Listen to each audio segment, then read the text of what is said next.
Hello and welcome to the read of the Love Exquisite Magazine for September 2025. My name is Lynette and these are unedited. So hopefully the phone will stay up and not shift like it's doing. It looks like it's shifting, but we're going to get through it, y'all. You know these are unedited. So I'm reading in the For the Love of Relationships section, and I'm reading the article titled The Silent Armor. This is another good one. Welcome to September. Emotional trauma from past relationships doesn't just disappear with time. For many of us, especially in cultures that discourage emotional vulnerability, those unhealed wounds often manifest in subtle and destructive ways. Two of which are projection and deflection, which are the focus of this article. But hang in there because I promise you I'm going somewhere. Too often in relationships, men and women project unresolved pain onto their partners and deflect responsibility in relationships. Trauma in romantic relationships can leave deep emotional scars that can make us never want to love again or never let anyone get close to us again. So some men and women, they don't like to admit the latter statement is true because they would rather bury their feelings than to process them. That part.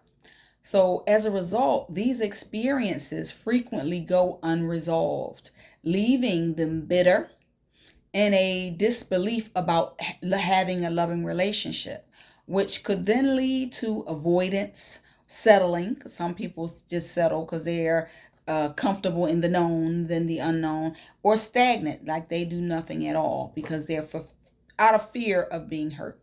So we have to know that unresolved doesn't mean it doesn't exist or that it's inactive just because it's unresolved. Like we put our blinders on or act like it never exists, or that we're not affected by our experiences. It doesn't mean they're inactive. What it means is they're hidden. So for example, these traumas often continue to operate in the background, still shaping our belief systems, our reactions to different things, and our behaviors in new relationships. So this is usually where projection comes into play. So projection is when someone attributes their own unpleasant feelings from past experiences onto someone else that had nothing to do with the experience that or what they experienced in the past. So a man or a woman who this is an example. So a man or a woman who has been cheated on in a previous relationship, they may constantly accuse their current partner of being dishonest, or like even though they don't have any factual evidence that the person is cheating, they may accuse them of cheating because of what they experienced in the past. That is projection. So, or he or she might assume that their mate has bad intentions. Like, what are you here for, really? What do you really want? What are you trying to get from me? What are your intentions? Assuming that they're bad intentions when they're not always bad intentions. Time will tell you that, So if you meet somebody, don't assume they have bad intentions. Listen to what they're saying and their actions and how their actions follow up with what they say they want. Because actions speak louder than words. So just because you've been hurt in the past doesn't mean that everybody's out to get you. Everybody's the boogeyman or the boogie woman. Everybody's not out to get you. Get over yourself. Everybody doesn't have bad intentions. So in this type of situation, projection usually acts as a defense mechanism because they're afraid of being hurt. It's they're externalizing fear and insecurities. Men and women, they try to avoid facing the pain that they felt in the past. So in doing so, it is really unfair to yourself as well as to your current partner, who ends up paying the price for a crime somebody else committed, or paying for someone else's mistreatment. In this type of situation, the man or the woman may start the blame game as well, saying, no, it's not about my past, it's you. Or saying, no, it's not me, it's you, you're overreacting. And it's like, no, I'm responding to your traumatic experience with that you're projecting onto me. But anyway, I digress. Y'all know what I'm talking about. So when the truth might be that it could be either both of you or one of you, the one who is hurt, still hurting, and hasn't processed that hurt in a healthy way. This is called deflection. So deflection is another way that unprocessed trauma shows up in relationships. Couples use deflection to avoid accountability, and they shift the blame onto someone else. So instead of approaching each other with defense or projection or deflection, approach your mate with love. Don't you love them? Or are you trying to develop a love for them? Deflection and projection is not the way to do it. This is important because you could push your mate away when you don't examine your own behaviors and your emotional reactions to situations, especially when they don't have anything to do with the person that you're currently with. You have to heal from your past traumas. So when you're not healed from past traumas, that blood trickles down to the closest people to you. So immaturity, deflection, projection, ego, and pride are the death of relationships. They end relationships quickly. So it's important to heal. Don't deflect. Don't project. Don't let your ego or your pride make you make stupid decisions that you later regret. They're the death of relationships. It's important to be to be mature enough, not immature, to be mature enough to be able to emotionally, intelligently handle new relationships. Everybody is not the same. So when you are immature, when you deflect, when you project, when you let your ego and pride cause the death of your relationships, those things erase trust. And this is how they cause death to the relationship, because they erase trust altogether. They erase respect, accountability, love, emotional safety in the relationship, as well as sexual fluency. I'm gonna just put that out there because it's true too. Because somebody keep getting on your nerve, you don't feel like it. You know what I'm saying? You just don't feel like being bothered. Y'all know what I'm talking about. So you don't want that. You know what I mean? They block authentic connection and sincere vulnerability and accountability. When you well, no, let me. I'm running on my sentences. So let me make it clear. They block authentic connection is what I'm saying. And y'all know where I'm getting at. Since vulnerability and accountability are essential to true intimacy.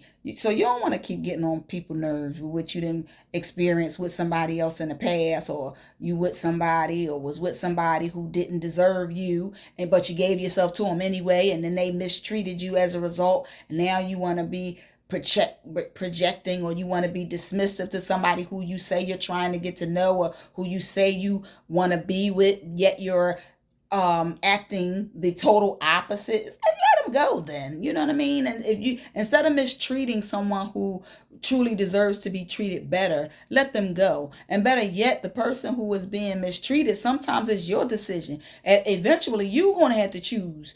Do I want to deal with this nonsense? Or, is this person worth me trying to navigate through, different things with this person? Or do I want to help them heal? Is it worth it? Is it going to be worth it to me in the end? Or am I going to lose myself in the process? So you got to make some decisions, both of y'all, and when you're in relationships. So when men and women project and deflect, they not only hurt others, they stay trapped in a cycle of their own pain. So y'all got to realize that and break the cycle. Break the cycle. I'm serious. Y'all be out here like wounded and stuck forever. And it's like life is too short to be stuck. You got to get unstuck. You got to heal. You got to process your emotions in a healthy way. New partners can't become your healers. And no relationship can thrive under the weight of unresolved baggage. Gotta say that again. New partners can't become your healers, and no relationship can thrive under the weight of unresolved baggage. Lift that baggage up, throw it out. You don't need it anymore. You know what I mean? It serves you no good purpose. It only is a lesson, a teachable moment to live out what to do differently. You know what I mean? What to do better, break old patterns and get unstuck. These patterns often lead to repeated relationship failures and self-sabotage from having a one-track mindset. You know what I mean? We got to think outside of the box and want more for ourselves. More importantly, want more for yourself. Past hurts are not something that you should just brush under the rug. So I'm not just saying, oh, get over it like it's that easy. It's not. Or act as if it never happened, because that is unprocessed trauma, unresolved trauma. That's just how that's created. You have to be open and honest about how you feel and why, in an effort to heal from past trauma. And this will require you to confront it, not to hide from it. Confront it. Become self-aware. So I talk about self-awareness in this same article. I mean, not the same article, but the same issue of the magazine as well. So make sure you check that one out too. Become self-aware by recognizing your patterns. What could I do better?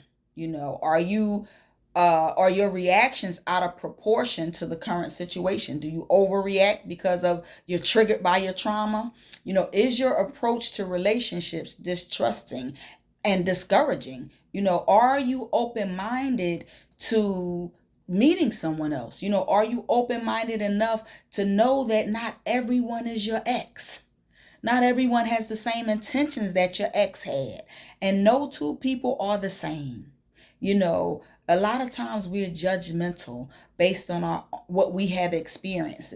And just because a person might exhibit similar characteristics, get to the core of their why, because it may be different from what you've experienced in the past and why you've experienced those things. So try to not be judgmental. You know what I mean? So can you be non-judgmental to someone with whom you are trying to get to know? You don't even know the person and you judging them. You know what I mean? Get to know the person first and then base your decisions on who they show you they are, not who you think they are, but who they show you by demonstration and actions, who they really are, not by your past experiences or what you experienced in the past with someone else, but by them individually showing you who they are by their own actions and behaviors. So we got to stop judging people. They say never judge a book by its cover, and you really shouldn't. You open it up and read it, and you might just be like, oh wow, I thought this, but I'm glad I found out that. You know what I mean? So awareness is the first step to changing your trauma responses. Whew. So what can help men and women who have experienced bad relationships? What can help them heal? Is to talk to a therapist, a professional counselor who will help you unpack these old wounds safely and work towards moving past traumas, gain emotional regulation, develop better communication skills, become more accountable, develop better coping and processing grief skills as well. So don't be afraid to talk with your mate also. Communication is key. Express your needs in the relationship. Be vulnerable enough to discuss your fears. What are you afraid of? Discuss that openly and discuss your concerns directly, instead of through making accusations. So don't accuse them. Don't practice avoidant behavior or develop these unloving characteristics because you trying to be tough, you trying to be hard, you trying to act like things don't phase you. Be open about what it is that you're feeling. True strength lies in the ability to be open and honest, even when it's hard. Men and women who carry unresolved trauma from past experiences, y'all are not broken. You're not damaged either, unless you stop living and loving and you remain in the state of your trauma, in the stage that your trauma occurred.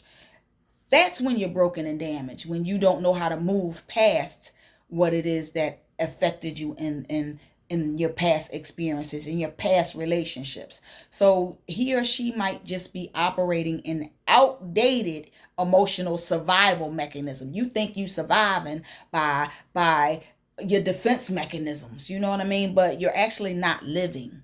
You know what I mean? You are stuck in a state of your trauma, and nobody wants to do that. As long as you have the breath of life, you deserve to live on. You know what I mean? Put an end to those bad relationships, and don't end your current relationship because of what you experienced in the past. If you don't heal from your traumas, you will end your relationship sooner rather than later. Unresolved trauma and your response to it is the silent armor that I'm talking about. It's the silent armor, the armor that you place around your heart, the armor that you place around yourself that you need to remove so that you can love and live again. You can heal so that you can truly be happy. True healing requires courage, the courage to feel, to reflect, and to take responsibility of your own life. Not what somebody else did to your life, but now you take the control back of your life and what you can now do with your life. On the other side of your trauma is healing. The work towards healing is something powerful that can lead to healthier relationships, to knowing and doing better, not deflecting or projecting, but having a deeper understanding of self and the ability to love and be loved without fear. So I challenge you, yes, you, I challenge you today to remove your silent armor. That is the article written in the September 2025 issue of the for the Love of Relationships section of the Love Exquisite Magazine, which you can access for free at loveexquisitellc.com. Remove your silent armor so you can live again and love again.